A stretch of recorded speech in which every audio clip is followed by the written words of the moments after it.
Hey, joining you here from the historic 82 line in Hyattsville. This was a trolley trail, an electric trolley trail, a long time ago, between the 1860s and the 1920s. There's a lot of forms of transportation that have gone between the various districts that connect to DC. Notably, there's a canal system that's completely defunct now, that was built, a lot of it by George Washington and his company himself.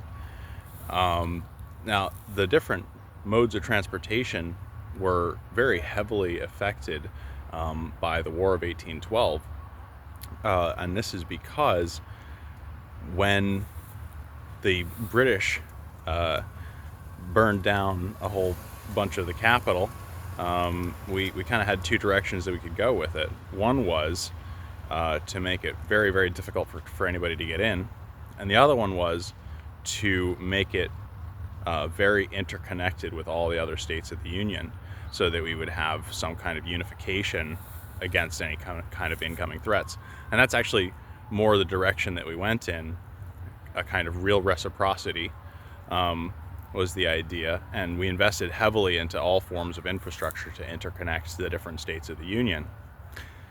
Now, I think that worked out very well, especially since it was combined with a tariff system against all imports from other nations, and that tariff system actually was the backbone of what became the Federal Reserve and what became the American currency, the greenback.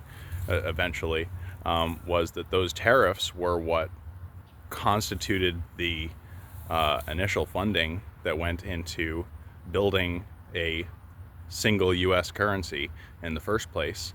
And now this all might actually sound pretty familiar, because increasing U.S. infrastructure and putting tariffs on imports is exactly what Donald Trump's proposed plan is. And that's very interesting to me because, you know, the storming of the Capitol on January 6th, it constitutes, along with many other American difficulties that we're going through now from both sides, it shows us that the enemy is not England anymore or any of these other foreign countries. We're facing strife internally because we have this real reciprocity with the entire world, but we don't have a real reciprocity across the states. And so the issue is, how do we actually fix that?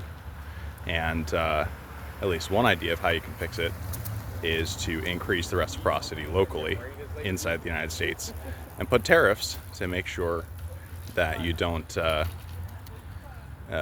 get out competed by other nations